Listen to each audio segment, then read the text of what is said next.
Okay, John, a couple months out from preseason practice getting underway, but here we are getting the schedule released for the fall. Your first thoughts on putting this year's schedule together? It's one of those tougher schedules we've put together in recent memory. We've really challenged our group to know what the college soccer environment is about, especially our 10 incoming new players. We've put a schedule together that's going to get us out on the road very, very early for quite a while. We start with 2 exhibition games against quality sides. You know, Wake Forest will be one of the powerhouses in college soccer this year, and obviously then we go into a 4-game road swing, which is going to be a test in itself. And we believe as a coaching staff, to be a strong program and compete at the highest level, you've got to be good enough to go out on the road and find ways to win games in tough environments and tough situations and quality opponents. So very tough start to our season schedule, you know, with 4 away games, but on the back end of that, we've got 7 of our last 12 games at home, and hopefully we can finish the season real strong in front of our home fans leading in the Conference USA tournament. You mentioned the road swing to start the season, but 2 home games and that we've got Winthrop and Davidson, both local teams coming in here. Talk about the mindset of bringing local teams in here, building that local fan base, and what that means. Yeah, the in-state rivalry games are always great. We've got a few of them on the schedule this year: UNC Wilmington, Coastal Carolina, Winthrop, Davidson, and obviously we start off with UNCG. So there's 4 or 5 in-state rivalry schools, which will always be great for the fan base, both here and their schools as well. It should generate a lot of interest. We start with UNCG. They're under a new coach this year, new leadership, so I'm sure they'll be pumped to come out and play very well in their season opener against us at UNCG. So that's a test for us, and we've got to go on the road and find a way to win a good game against a good opponent in a tough setting under a new coach. And then obviously we have a road swing to where we go to UNC Wilmington and Coastal Carolina. Again, 2 quality teams that are really making strides. I mean, I look at UNC Wilmington's record in recent years, and they're very, very formidable opponent at home. And we've had some very, very close games with them in recent years, and it always seems like the home team wins the game. So we've got to go away and find a way to break that streak. And then the Winthrop and Davidson games, again, probably an hour's apart, so I'm sure they'll be bringing their fans here, but it'd be nice to play those 2 teams at home before we really get into conference season. Another non-conference team that's always tough is Clemson. Got down there this year, salvaged a tie against them here a couple years ago, but Tigers are back on the schedule. What are you looking forward to playing against the ACC competition? Well, anytime you can play an ACC opponent, whether it's preseason against Wake or regular season against Clemson, you test yourself and you learn more about your team and you learn more about your program and your players. It was a great game here last time.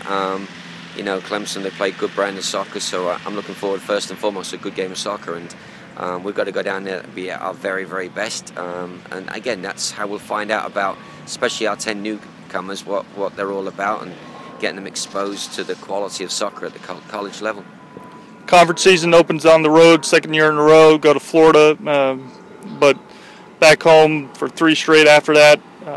Just looking forward to another conference season and East Division champs, what that means heading into this year. Yeah, I think our conference is very, very strong. You know, every team is going to be fighting for every point. It's a tough way to start the conference season, to go down to Florida and play 2 very strong programs in FIU and FAU. You know, we managed to get a result against FIU last time, and then we dropped one to FAU. So we do believe that this conference is very, very strong from top to bottom. I mean, looking at it last season, going into the final regular season round of games, there was a number of teams that could have not only won the title but also got into the conference tournament. So it's a very strong tournament. I think we'll find each week that every point is precious and every point is vital. Obviously, you know, starting off the conference play down in Florida will be a very early test for us, but hopefully, like I said, we get the chance to host the tournament and you know, finish with some games back in front of our home fans. Conference reshuffles again this year. A couple teams drop out, a couple teams get added. Get a chance to play 3 teams for the first time: Louisiana Tech, Rice, and Western Kentucky. Do you know anything about them at this point? Have you done any advanced scouting? Yeah, we have. Obviously, a lot of it will depend on, like us, their new players coming in. Sometimes things change with new players, systems change, but you know, obviously Western Kentucky are coming off a great season as well, so they'll be a good addition to our conference. But I think we're excited at the fact that at the end of this year we'll have played everybody in conference. and that gives us a much better, understanding of the Conference League and the style of play. Last year being our first year back in the conference, we got to play the majority of the teams, but we didn't play a few of them. So with this year round, playing everybody over last year or this year, we'll have seen everybody, so we'll know what the standard is going forward for the next few years. And I think that's what you want to do. You want to play everybody at some point in the conference and really gauge where you are in the standings and the placement.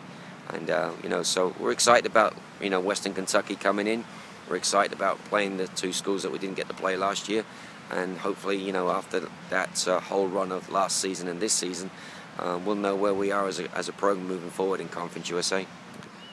Finally, Conference USA tournament will be here at Transamerica Field, first time since 2009, hosting the conference tournament, 7th time in program history. Just touch on again, I know we've talked about it previously, but touch on again what that means for the program to be able to be selected as a host institution and how that shapes out for this season.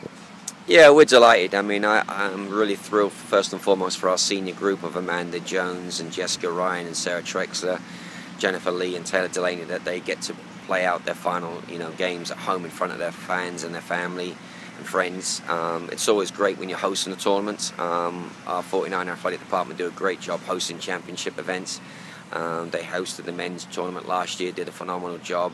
Like you said, a few years back we hosted the A10 final. Again, another fantastic event. Obviously we're super excited to host it, but we've just got to make sure we're in it and we're ready to compete in it and be successful in that tournament. So, obviously super excited about the opportunity to play the season tournament in front of the soccer community, but we've got to keep one eye on really what the task is getting into the tournament and being successful in the tournament. All right, John, sounds like another exciting schedule, 7 home games, and looking forward to having Niner Nation back out here supporting the team this fall. Thanks, and that's exactly what we look forward to. It's a great support we've had for many years. Thank you.